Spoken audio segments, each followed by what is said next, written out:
Hey guys, this is James, senior producer for The Ramsey Show. Did you know over 18 million people listen to The Ramsey Show every week? And a lot of those people listen on one of our 600 plus radio stations across the country. To find a station near you, head to theramseyshow.com.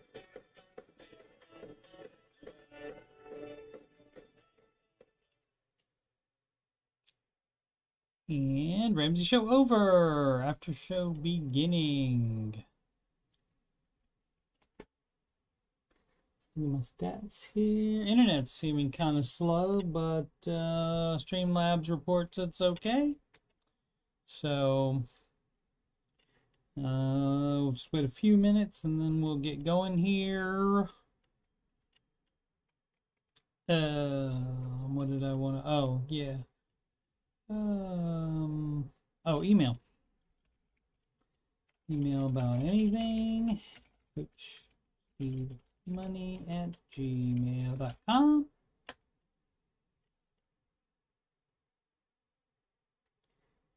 And donations.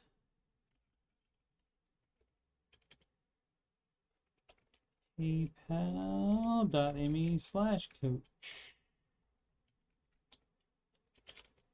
Steve Money. Alrighty. Show number 192 today. Yeah, it says it right there on the page, right there on the episode title. What's tonight? Tuesday. May do a bonus old man video gaming tonight. Perhaps. New Oak Island, Curse of Oak Island is on the History Channel tonight. So there will be a new No Cap recap tomorrow at some point. Also tomorrow night is definitely Old Man Gaming scheduled at 8 p.m. Eastern Time. Tonight's if I do it could be a little bit later than that, since it's not scheduled. All right, let's get going.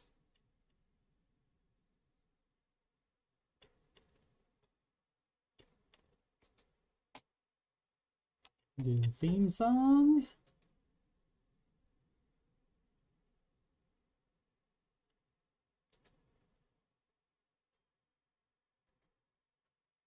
Listen for the drum taps.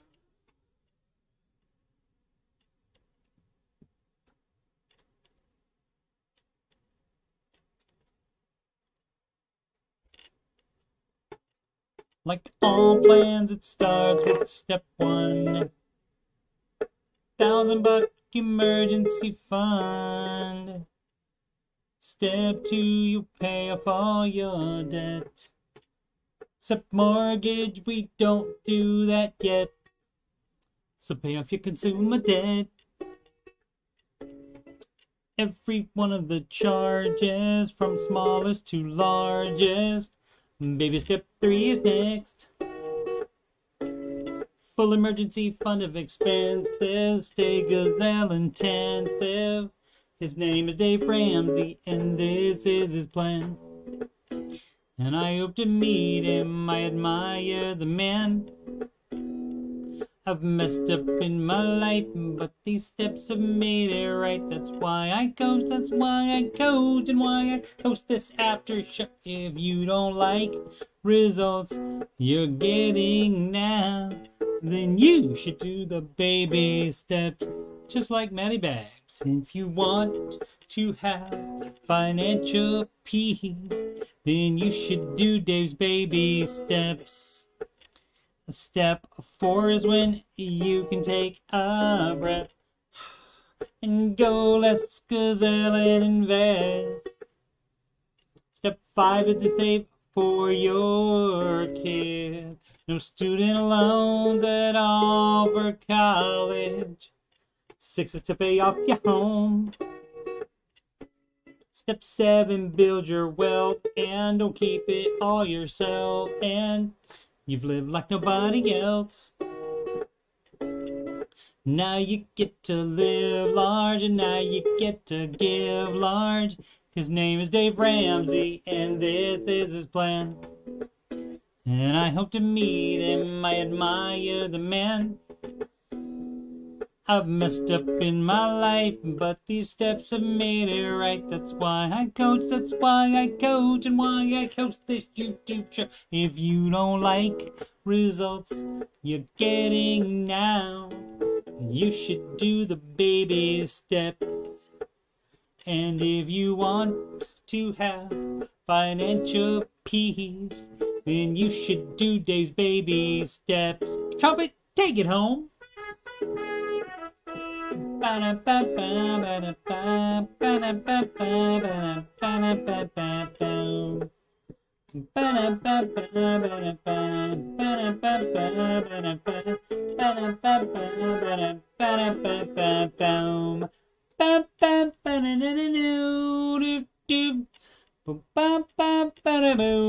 Live from Columbus, OH.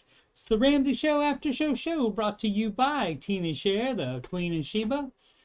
Here we talk about the Ramsey Show, the Ramsey Show YouTube chat, and the people in it, and all things financial, and whatever else I want to talk about.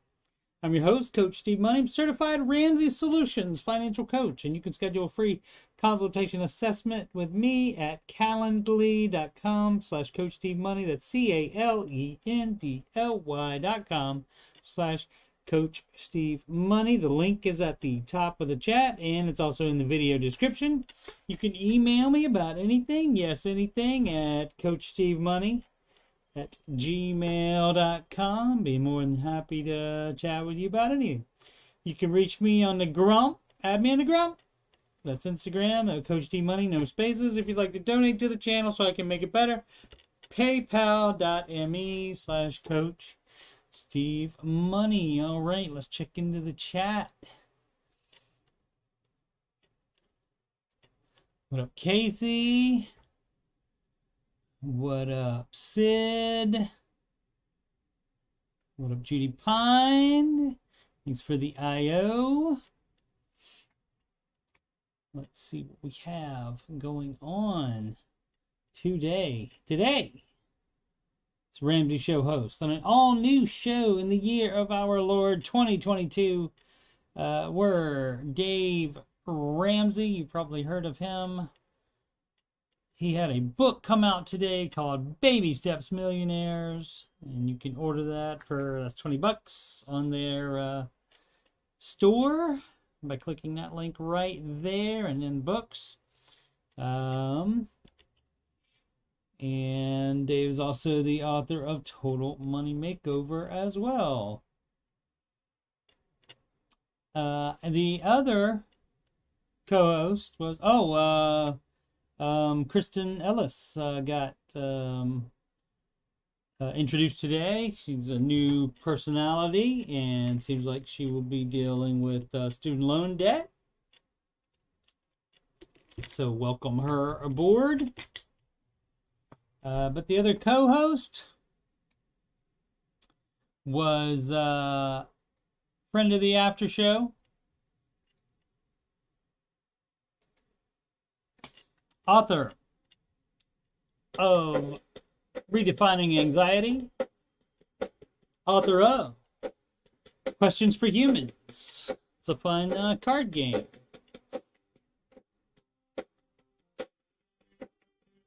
Host of the John Deloney Show. Oh, we call him Dr. T, as you can see.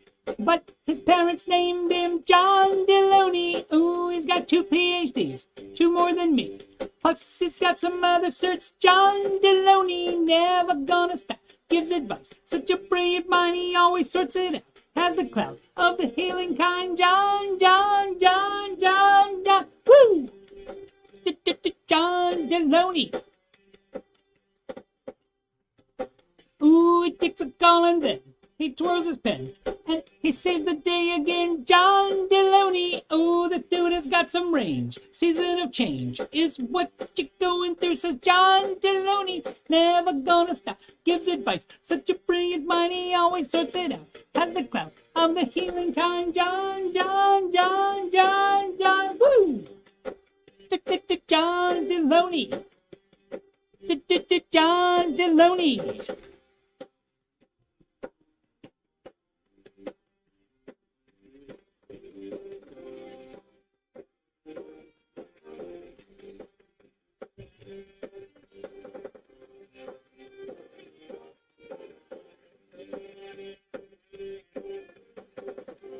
What up, Jess?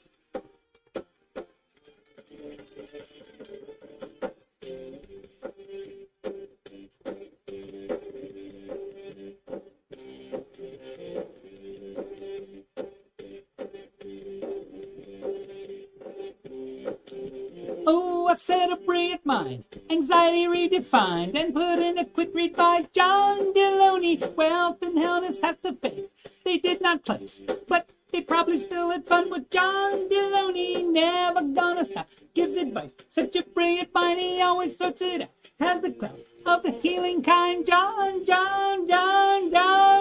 woo!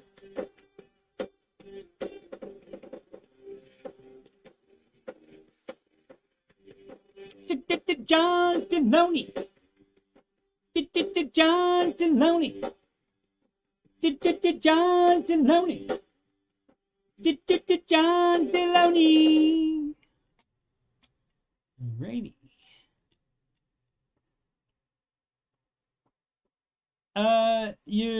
If you type something, Jess, before you said did my comment even show? Then it did not. Nope. Not seeing it. It was blocked or something like that. I don't know. Uh-oh. Sid's on our last mixed marmalade batch. It's a mixed marmalade batch emergency. Uh-oh. Time to get some more planned. Don't want to run out. Market report, and hey, look at that. All up today, led by the NASDAQ. And of course, that means yours truly will probably win the fantasy mutual funds game for today. I'll probably win that because the NASDAQ is higher and I'm higher in the tech stocks and mutual funds that have the tech stocks in them. Make sure you know that.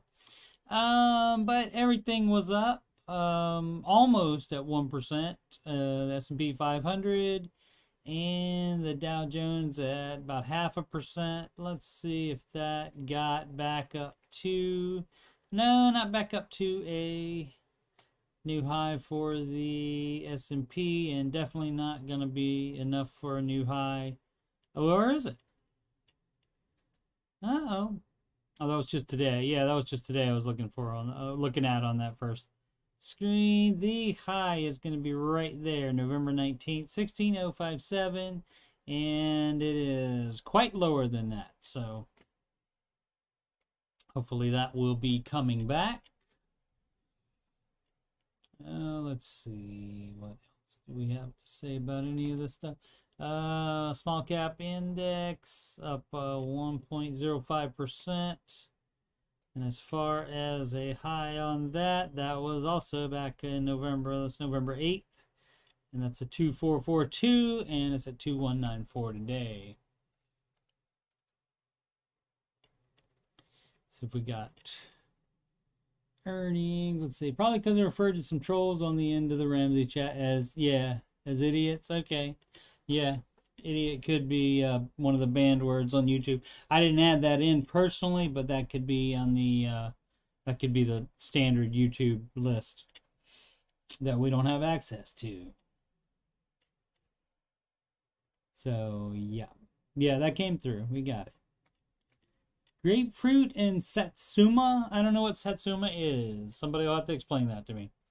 Earnings calendar, we got, let's see, when is that? That is Friday reporting will be, early in the morning too, 7 a.m. So Friday could go off the hook for mutual funds and, of course, stocks. JP Morgan Chase, I have a story about them later. Wells Fargo and Citigroup and Bank of America is next week. So, but on Friday, these three. And then next week will be Bank of America, United Health Group, and the Netflix. We can all chill once we find out how they've done. The most followed single stocks on the Google, mind you. Dave Ramsey doesn't recommend, neither do I, single stocks. But these are what's in, single stocks are in managed mutual funds and regular mutual funds and index funds. So it's fun to talk about them and important to know what you're doing. After being the only one down yesterday, I think it was the only one down yesterday, Amazon is up the most today at 2.4%. And next would be the artist formerly known as Facebook's Meta Platforms, up almost 2%. And Apple 1.68%. Tesla, a rare day that it's not a whole percent, much less, up 3 or down 3 or more. So that's rare for the Tesla. See what the rest of the planet's got going on. Everything up in Europe. Congratulations to them. Mostly down in Asia. Half and half looks like. Let's see the currencies. The euro up on the dollar. The US dollar up on the Japanese yen. The British pound, love. Get some fish and chips. Up on that was horrible. Up on the US dollar. The US dollar down to the Canadian dollar. It's about time. The Australian dollar is up against the US dollar. See what our pals in crypto are doing. They've been having some down days. Oh, they're up finally today. How about that? Alrighty.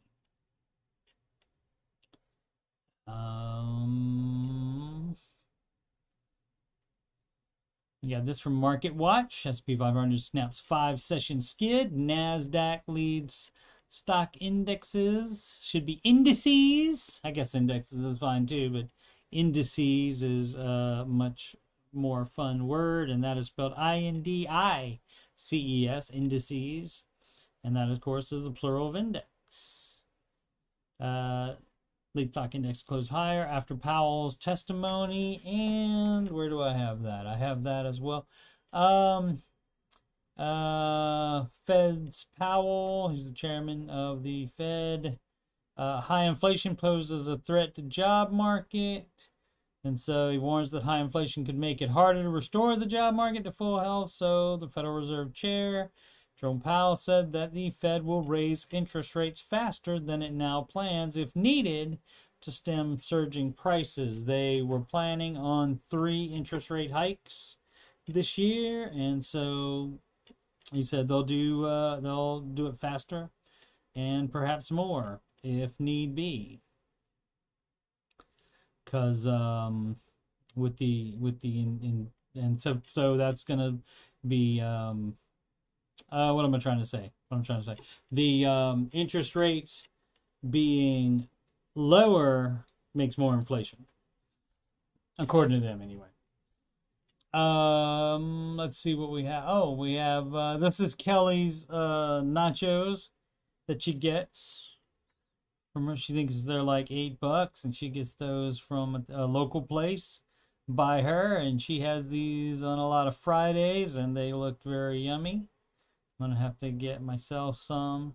I could take, I could handle I don't like black olives, but I could, with all that stuff, I could handle it. I also can handle black olives on like Supreme pizza with all the toppings as well. I don't bother picking them off. Yeah. Oh, let's see what else we have. It's a type of orange. Type of orange is Satsuma. We'll see if you guys can, let me turn the heater off. We'll see if you guys can hear this. I may have to, if you can't hear it very well, I may have to fix it tomorrow so that the computer sound goes directly into the stream, as opposed to like right now I have the music just goes through the microphone instead. So I may have to change it for tomorrow if this is not understandable. But anyway, this is our pal, what is it? Hana.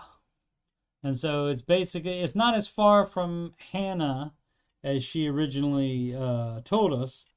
But it's just like you hit the at the end, it's Hana. So I'm more like a Hana instead of Hannah.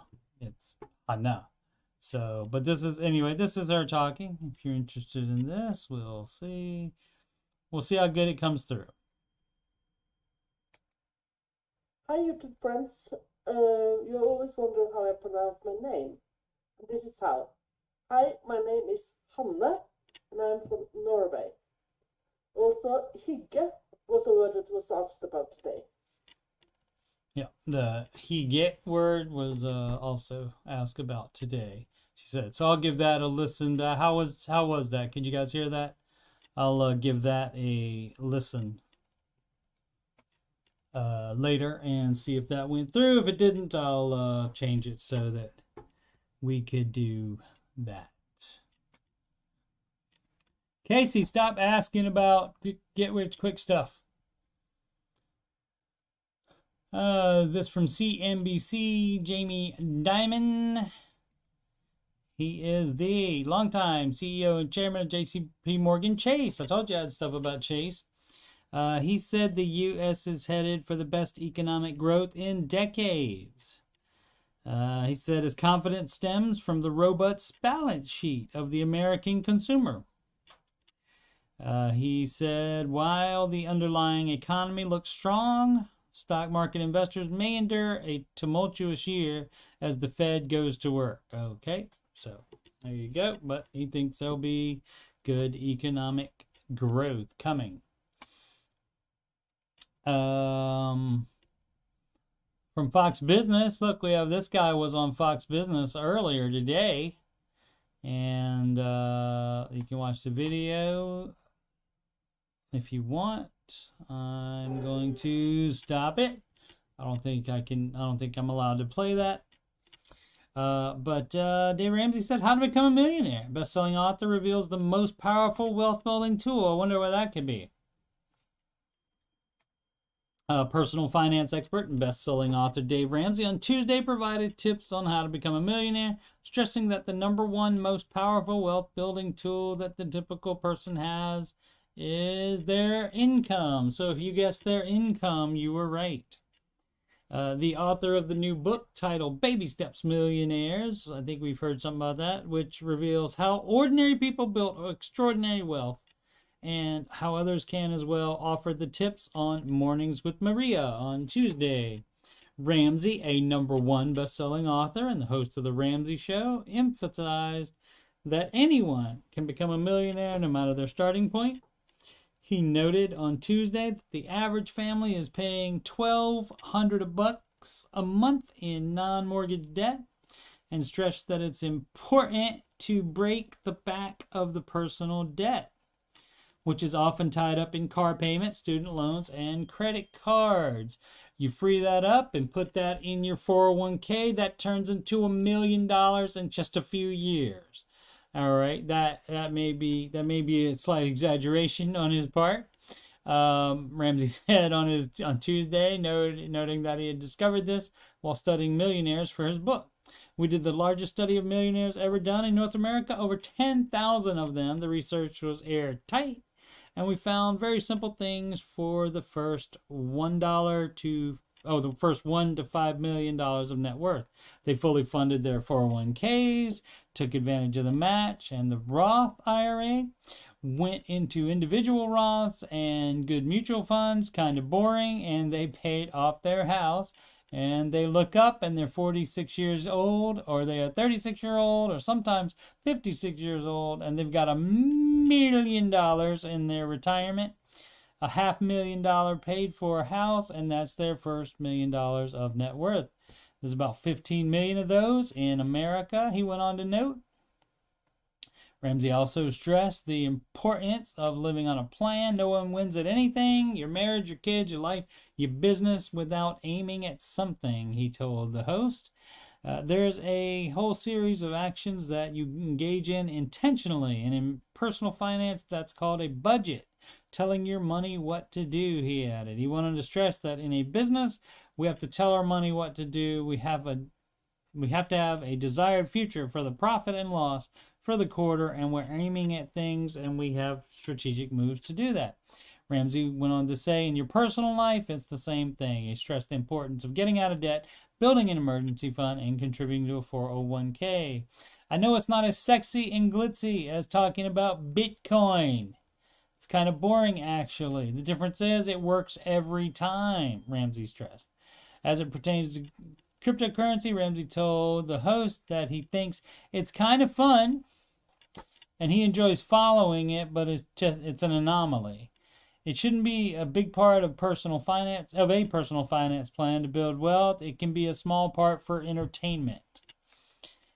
He went on to suggest that one can consider investing in cryptocurrencies as long as the exposure is money you can afford to lose. So if there's an amount that you can go outside and light on fire, that's what he would do. I think he said that before. I got that from somewhere. I didn't make that up. I think he said that, though. We've got people mortgaging their homes. We got people taking their retirement out of their 401ks and dumping it into crypto, as if it was a proven, as if it is a proven process to build wealth, and it's just not a proven process. Ramsey stressed, acknowledging that the commodity is going to be around.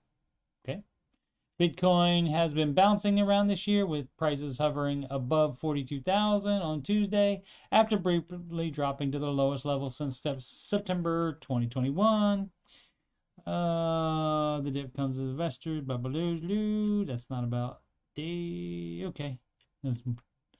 Bitcoin, which hit an all-time high of 69,990 in November, is down approximately 9% year to date. Meanwhile, rivals Ethereum and Dogecoin are also experiencing volatility.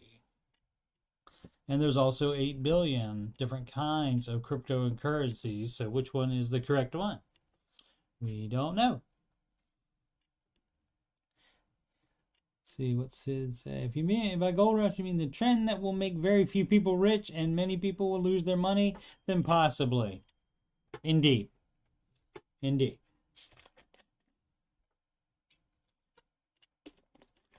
Yeah, the thing with crypto now at the moment, I think you have some people there that invested early, and if you invested early, you did make a lot of money up to this point. But now a lot of people are seeing it going down, and they're getting out, which makes it go down more. So it depends on how many people can just leave it there. This from The Hill. Treasury warns of delayed tax refunds due to enormous challenges. Like, well, this is just like, that would be like having to delay Christmas. You knew tax day was coming, Treasury. So what's the problem? Let's see what's happening. Let's see what the problem is. Enormous challenges, including the pandy. Okay. The rest of us have to do our stuff on time, even with the pandy. And previous budget cuts made it the Internal Revenue Service. All right. That's not our fault.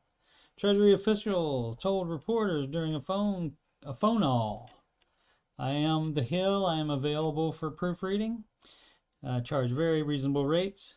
During a phone call on Monday, that they are predicting a frustrating season for taxpayers and tax preparers because of factors that also included federal stimulus actions, according to the Washington Post. IRS is also entering filing season with a large backlogs of unaddressed returns. Not our fault. Officials told reporters the agency usually has about 1 million unaddressed returns, but this year's number could be several times that, a Treasury official said. They declined to provide a more exact prediction. I bet they did. Independent watchdog revealed in June that the IRS ended last year's filing season with more than 35 million individual and business tax returns that had not been processed, reportedly a fourfold increase from the year before the pandemic. With the pandemic triggering lockdowns, a number of in-person tax centers that typically process paper forms were forced to close, the Post noted. Additionally, the IRS is grappling with GOP-led budget cuts that led to a roughly 25% decrease in staff size. All those existing challenges were magnified by the U.S.'s economic response to the pandemic, which including trillions of dollars for new programs to support Americans. How does that affect the IRS, though? I don't know how that affects the IRS. The fact that trillions of dollars went to new programs. Does that mean any money the government spent is less money that can go to the IRS? I don't know.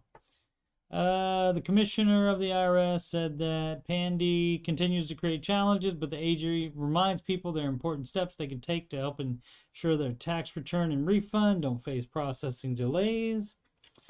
Deadline is April 18th. IRS will start accepting individual income tax returns for 2021 on January 24th. Teams at the agency, quote, have been working non-stop these past several months to prepare. Treasury officials told reporters there's no plan in place at this moment to prolong that deadline, encouraging individuals to file early, according to the Post. They also urged individuals to make an account on the IRS website and file returns online. Filing electronically with direct deposit and avoiding a paper tax return is more important than ever this year, and we urge extra attention to those who received an economic impact payment or advanced child tax credit last year.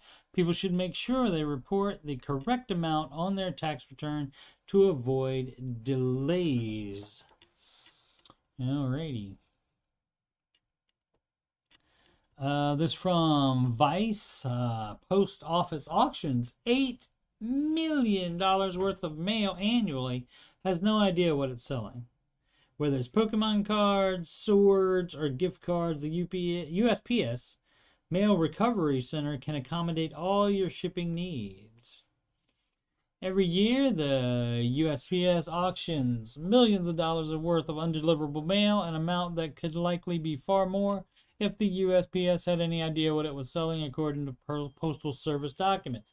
In 2020, as part of our special project on the USPS, Motherboard filed, that's the section of Vice.com. That's like a team there. Is Motherboard, I'm assuming. Filed a Freedom of Information Act request with the USPS for a list of items auctioned by the Mail Recovery Center in Atlanta, Georgia. The UPS has lost and found a facility where some 67 million pieces of undeliverable mail annually are sent to. If the items are deemed to have a value of greater than $25, sentimental value, or otherwise possess some material value, the items are stored in case the USPS receives an inquiry from the person who was supposed to get it. After a period ranging from 30 days to indefinitely, that's a lot, that's a wide range there. 30 days to indefinitely, the USPS either recycles, destroys, or auctions the item. But the USPS doesn't auction the items individually. It contracts with GovDeals, a government surplus auction website, to sell them off in lots. And I bet that website gets 50% or something. Currently, the Atlanta Surplus Center has 645 lots on auction, with items ranging from gift cards to cell phones to laptops, but mostly the lots contain general merchandise. Ironically, the lots must be picked up at the Atlanta facility, as the mail will not mail the lost mail to the winner of an auction. That's probably why. In response to Motherboard's request, the USPS said it doesn't keep much of any information about the auctions at all. No, why would you? Talk about something untraceable. Talk about cryptocurrency not being traceable. Information, the Postal Service does not have a record of the actual number of items auctioned, the sale prices of those items, nor the sale prices of individual lots or anything else. I added the anything else for sarcasm purposes. The USPS said the only information included in the response was an annual breakdown of 2015 through 2019 of the number of lots auctioned and the total revenue from those auctions. Okay, well, that's something. So let's see. As you can see, it went down. Looks like it was somewhere between 8 million and 10 million for all these years, and except 2019, it went down to 6.5 million dollars worth of revenue. So sure seems like there's some valuable stuff in some of these lots. For example, this lot, I'm not clicking on that, of trading cards, sports memorabilia, and novelty contains approximately 250 pounds of trading cards, which have skyrocketed in value during the pandy. If you look at the pictures, many of the cards are graded highly, rare, or unopened. Just 10 decent cards or one great one in the lot could easily net the buyer a profit. In some cases, USPS seems to almost go out of its way to cost itself money. For example, it unboxed these 7 low-end Windows and Chromebook laptops, but didn't disclose if they turn on, a fact that would easily make them worth more than the $660 the lot is currently going for. That's not bad. $100 for a laptop, a new one at that. In this 5-year period, the USPS has auctioned off more lots for less money. In 2015, it averaged almost $2,000 per lot, but that yield fell each year until 2019. Each lot was selling for just $881 on average, and that may be because people aren't willing to pay for it. And so by not having the information on what the status of like an electronic item is, whether it turns on or not, you're just playing the guessing game on that. Like that what is it where they have the storage set where people buy the contents of storage sheds on that TV show? Can't remember what that's called. If I had a person working with me, I could have them Google it. Oh, that's right, I forgot. I Google stuff. People often. Let's see. So it says, imagine that. The IRS advising you to fill out your paperwork correctly. That's right. If only they would always do everything correctly. Let's see. What am I looking for? Show that people buy contents of storage. What are those things called? Let's see. Storage Wars. Okay, why can I think of that? Is that what the only one it was? Auction Hunter. Yeah, I think it was Storage Wars. So, okay, yeah. And I've watched some of that in my day, I will admit. Let's see. Mortgage rates spike. This is from Fox Business. Buyers may want to act ahead of further increases. Rates for 10, 15-year terms hit 3% for the first time in more than a year. So as you can see, that's your number. They all went up. 30, 20, 15, and 10. They all went up. It is... Excuse me. For 30 and 20, it's 3.75%, and 3 even for 15 and 10% as of today. So, yeah, you may want to act ahead of further increases. So, yep, you might want to, or you might want to wait till craziness goes away. This from CNBC, talking about this with Troy's story in the Ramsey Show chat earlier. Microsoft should sell Office and Windows to boost cloud business, a former executive said. And I made the joke, I wonder why he's a former executive. Former Microsoft executive Ben Slivka told CNBC the company should spin out Office and Windows, both of which enjoy market leadership. The company has sold assets in the past, including the Nokia feature phone segment. But some analysts disagree, saying Windows and Office are highly profitable and boost other parts of the Microsoft business. Right. I mean, they don't have, they don't even, it's not even just market leadership. Office and Microsoft Windows operating system have a monopoly, basically, on the Office production and the operating system world. So I mean, Apple's making their money. Sure, they have a little bit of the pie, enough to be very profitable. But the majority, it's a Microsoft world out there as far as operating system and Office productivity suites. What else we got? A couple more for you. Here's why grocery stores are struggling to stock their empty shelves, and of course they show a pretty full shelf. What is the problem? Posting pictures on Twitter of bare shelves at Trader Joe location, Giant Foods, and Publix stores, among many others. It's Omicron. I still can't remember. I heard somebody say it, and I meant to remember, but I don't.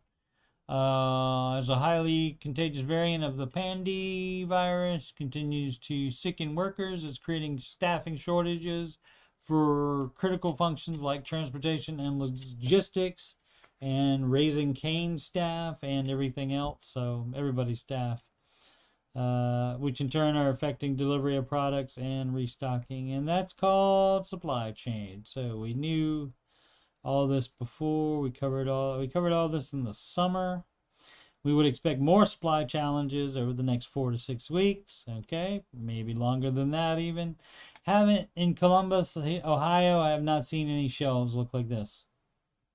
So that's a local Giant supermarket. We do have that. I don't personally shop there, but we do have that supermarket here. But like I said, I mean, and it may be where you are. That's Alexandria, Virginia. Ohio's in the Midwest, as they say, which technically should be the Mideast if you look at a map. But, you know, what can I do about that?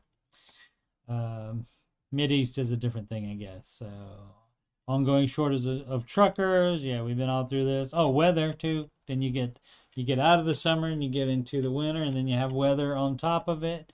So the Pandy changed eating habits. So they're saying that grocery supply crunch because more people have been cooking and eating at home rather than going out.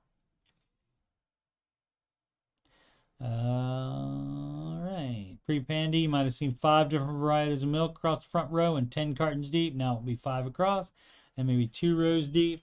Yeah, I haven't personally seen that here. Granted, I will admit I only go to Kroger's, the Kroger and the Walmart. Have I been in another one? No, so I just go to those 2, but I haven't seen any problem in those 2 here.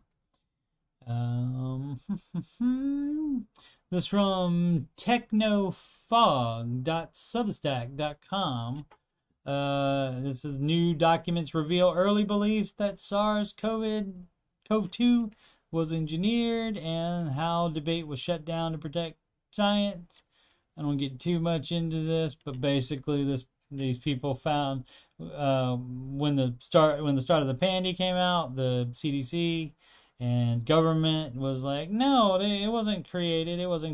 But then you have all these, they found all these emails and such that where people, the highlighted ones are saying that, yeah, it could be engineered.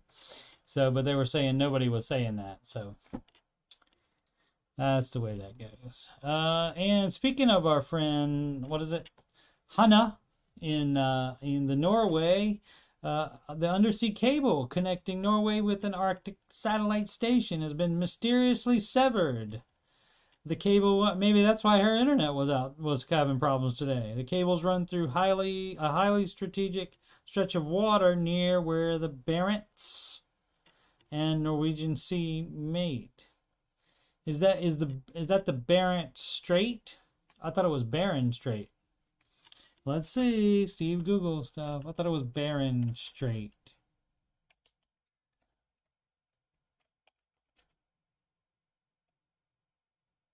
Oh, Bering Strait. B-R-E. Bering Strait. Okay, so that's different than... And where is that? Between the Pacific and Arctic Oceans. Okay, separating the Chukchi Peninsula of the Russian Far East from the Seward Peninsula of Alaska. Okay. All right, that's not this, though, I believe. Barents and Norwegian Sea meet. Maybe. And maybe they just, I don't know. Maybe that's, all right, let's see where that is. Let's see what, let's see what they say. And, no. Barents Sea. Okay. Arctic Ocean, located between the northern coast of Norway and Russia, and divided between Norwegian and Russian territorial waters. I have no clue about geography, so where is Alaska? Alaska's way over here, aren't they? They're not on this side. They're over there, aren't they? And so that's the Barents. I don't know. Anybody? Bar Future does seem like a nice movie, Matt Daniels. And Matt thinks it's nice to fix up historical houses. All right. Fair enough. I won't give you any gruff about that today. An undersea fiber optic cable located between mainland Norway and the Svalbard archipelago. Where's Hannah when I need her? Svalbard archipelago in the Arctic Ocean has been put out of action in a still mysterious incident. The outage on the subsea communications cable, the furthest north of its kind anywhere in the world, follows an incident last year in which different cables linking an undersea surveillance network off the Norwegian coast were severed. A story we covered in detail at the time. Octopus with a saw, maybe? You know, they can do all 8 arms at the same time with saws, so could get through it pretty quickly, probably. The latest disruption involves one of 2 fiber optic cables that enable communications with the Norwegian mainland and Norwegian administered Svalbard that lies between the mainland and the North Pole. Merry Christmas. The outage occurred on the morning of January 7th. Okay, so it's not, but was first widely reported yesterday. The extent of the damage is not clear from the official press release from Space Norway, the country's space agency, which maintains the cables, primarily in support of the Svalbard satellite station. But it is significant enough that it is expected to require the services of an ocean-going cable-laying vessel. So not fixed yet. So if that's carrying internet at all, that could actually be our problem. In addition to the Svalsat facilities, the fiber optic cables provide broadband internet to Svalbard. The Svalsat site consists of more than 100 satellite antennas on a mountain plateau and is the largest commercial ground station of its kind.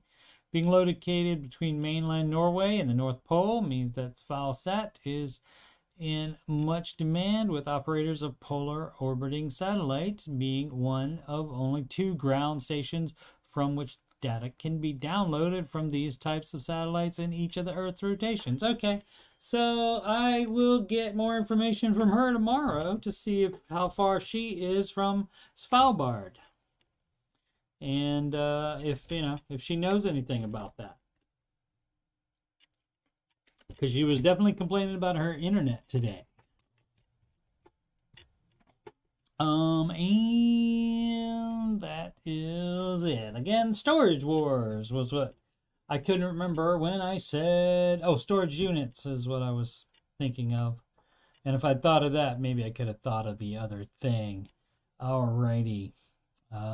Let's do the game where we see if we got an extra subscriber. We did not today. It's okay. Can't happen every day. Monday through Friday, 6 p.m. Eastern Time. This show right here, the Ramsey Show Aftershow show. And that happens whether the Ramsey Show is a repeat or not, and occurs right after the Ramsey Show video ends. Monday, 8 p.m. Eastern Time, alternating tech support and Ramsey Coach support. I did Ramsey Coach support this past Monday, yesterday, and so I'll be doing tech support next Monday. There is a new episode of Curse of Oak Island tonight, so tomorrow I will have that Curse of Oak Island no cap recap uploaded at some point tomorrow. Wednesdays and Saturdays, 8 p.m. Eastern Time, Old Man Video Gaming. I also have been doing more video gaming, so there could be some bonus ones that are not announced ahead of time. So keep an eye out. Subscribe. Like the stuff if you like it. If you don't like it, keep it to yourself. Just kidding. And click the notification bell. That way you will know when I do a surprise upload or a surprise live stream. And to give my plugs again, schedule free consultation.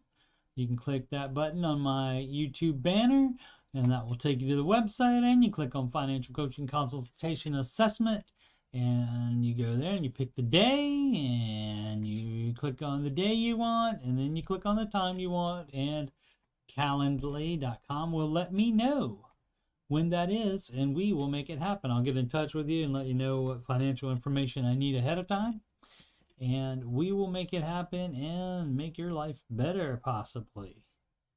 PayPal donations, you just click on the P right there, and that's paypal.me/Coach Steve Money, and then it's also right there. And then you can send me lots and lots of money. What else? Oh, Instagram is Coach Steve Money, no spaces, and I do need to get on there more. What else do I need? I think that's it. I think that's everything. It is what, 6:51. So yeah, so I might play something tonight. Maybe some PC building simulator, or more of Rise of the Tomb Raider. Alrighty. Let's just check some of the latest videos to watching this. 5 views on Ramsey Coach support. That's what I did last night. Yesterday's after show, 16 views. 34 views on Beyond Oak Island Season 1, Episode 1. I'm going back to get those. Those happened in 2020. And I'm going back to get those. And a second season of Beyond Oak Island has started a couple weeks ago. And so I'll also be doing those Season 2 ones as well. And like I said, I am playing Rise of the Tomb Raider. And not too far in that. Maybe a quarter way done with it after 4 streams. And again, we have the Oak Island playlist. Bunch of Oak Island stuff on there, including the main show, the companion show, Drilling Down, and the Beyond Oak Island stuff, where the History Channel and the Lagina brothers get involved with other treasure stories other than the Oak Island one. Talk about the Ramsey Show Aftershow, video gaming. Yeah, as you can see, it's been mostly Tomb Raider, and specifically Rise of the Tomb Raider, since about 5 days ago I finished the first Tomb Raider game. Computer stuff. I know what I need. Oh, you know what I need to do this week? I need to maybe I'll do that tomorrow after I get the no cap recap of the tonight's Curse of Oak Island episode done, I'll do a install video for Windows 11. I haven't done anything with it. We don't recommend people go to that yet. You want to wait and let other people have all the problems with it and let them fix the bugs with it, and then you can get in there. In the music playlist is a much older and way worser versions of the Dave Ramsey Baby Step song and the John Deloney song. And there's also a video of me reacting to John Deloney's reaction to the John Deloney song, of which he heard an even worser version from this. He heard something live and that I messed up on, and so I need to do better versions of these audio wise, and like lyric video where the lyrics bounce around and stuff. That would be fun. I have a highlights playlist now as well, and yeah. So thanks everybody for subscribing. Appreciate it very much. And makes Anderson Outdoors. What are thoughts on financial independence, retire early? Some of the ideas are the same, but where they, let's just look. I don't remember off the top of my head, but there are some differences. Fire versus Ramsey, maybe? Will it be in there? Difference between the fire, there it is, right there. How about that? It's fun. The Google means you don't have to do work anymore. All right. Is there a nice chart? Would be great.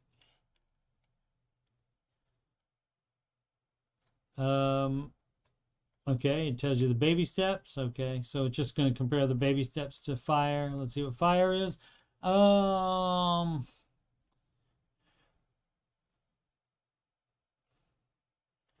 It says not a whole lot of directions when it comes to investing. There is actually. He just doesn't tell you exactly what mutual funds to get. That's the only difference. He tells you what kind of categories to get them in, but he doesn't tell you the exact ones. So there is direction. People just aren't looking for it.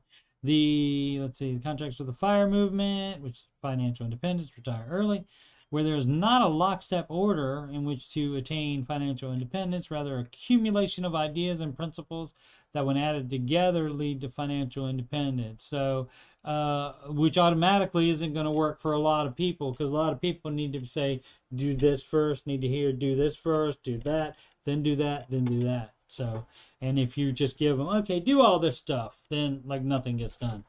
So, let's see, the core focuses on wealth building via investing. Oh, right. So for there, it's probably invest while you have debt, and not even just the house, but certainly while you just have the house left, but other debt as well, you would still keep that debt, and also instead of paying that off, you would invest instead. 6 tenets of the FIRE movement. They're not strict rules that every person has to follow, and again, that's the problem with it. So, because I would say that most people need strict rules to follow. These are most prominent principles and practices found in the community. It's up to you to decide which meets your lifestyle, brings you value, and helps you meet your financial independence objectives. Okay? So you can do any of these, but they're not going to guarantee you, any results. If you do the baby steps and do them in order, you can't help but make money. So, let's see. Tenet 1, rejection of consumerism. Okay. All right. Oh, I see. So they have the possible, the things that you would do that goes into the life optimization, the community. And so if you're doing life optimization, you're automatically not going to have as much money left over for investing or paying off debt or, et cetera, et cetera. So that's it. There. Increased savings rate. Tax optimization, sure, you should optimize, certainly, but not at the cost of going opposite the baby steps. Redefining retirement. All right, so 4% rule, or rule of 25. That's your just expected expenses at retirement times 25. That's fine. This is the 7 things Dave Ramsey gets wrong. They say you should not suspend retirement contributions while paying off debt. And so that's one of them. $1,000 is not enough for a baby emergency fund. And of course, I will counter that with, do you have $1,000 now, or are you arguing with me about that without even you having $1,000 or more? Do you even have $1,000 in an emergency fund? If you don't, shush it. Your credit score does matter. We don't care. We don't care about that. We don't care. Credit cards are not evil if you use them properly.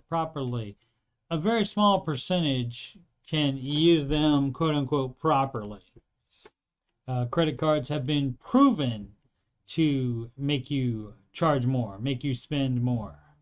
Even so-called people that use them properly have admitted to me in the Ramsey chat that they do buy more stuff because to chase points and such, and because it's not paying cash for it, it's putting it on credit. They've admitted that to me. Using a cash envelope system is not for everyone. I didn't use that myself. I just used my debit card. A cash envelope system is definitely necessary if you cannot do that. If you have problems like going over, if you won't go over the limit. See, I never went over the limit on my budget, so didn't have any problem doing that. But some people will, and that's the answer to that is have the cash envelope system, because when the cash runs out, then you can't spend more money. You would have to do extra steps you would have to go to the ATM or something like that and get more money, get more cash out. But, or put it on a credit card, which means you're failing the class anyway. Let's see. Paying your mortgage off early isn't always best, right? People are saying to invest instead. And build wealth and save is not enough. Let's see what he thinks there. Also typically recommends mutual funds and has a disdain for other investment vehicles like index funds and real estate investing. He does not. He just wants you to pay for real estate in cash and not own it with anybody. So, yeah. Alrighty. Anderson Outdoors says, yeah, both systems seem to make millionaires, but Fire is a lot less strict, so someone with a debt problem would probably do better on Ramsey. I would say everybody would do better on Ramsey. So, it just the Fire system allows you to pick the less restrictive path and do the, what does it say, life quality. So that means you're going on vacations when you have debt, etc., etc. So that's definitely not good for you. So and and we talked about this in was it in the chat or was it in yesterday's after show? I can't remember. But anyway, it was like if you do it Dave's way, maybe you make $5 million. If you do it the other way and invest instead of paying your house off early, that maybe you get $7 million. So $5 million and versus $7 million. Dave's I don't know if he still does it, but on the live shows, the live events, he walks you through what it is, and he shows you the $5 million there that you would have in retirement. And actually, no, I think it's 10 million, more like 10 million that you would have in retirement if you follow him from age 25 and start investing at 25, or as close you can to get to that, to be about 10 million. And then he says, okay, so that's 10 million in retirement. And if I'm half wrong, shut up. So that's it. And that's why it works for everybody. So, yeah. All right. Thanks for the question. Even though it was last minute, I didn't mind staying longer. Worth it. Fun, fun, fun. Thanks for dropping by there, Anderson. Outdoors, ladies and gentlemen. Anderson Outdoors. Alrighty. Boom, boom, boom. Where are we? Make smart financial decisions every day.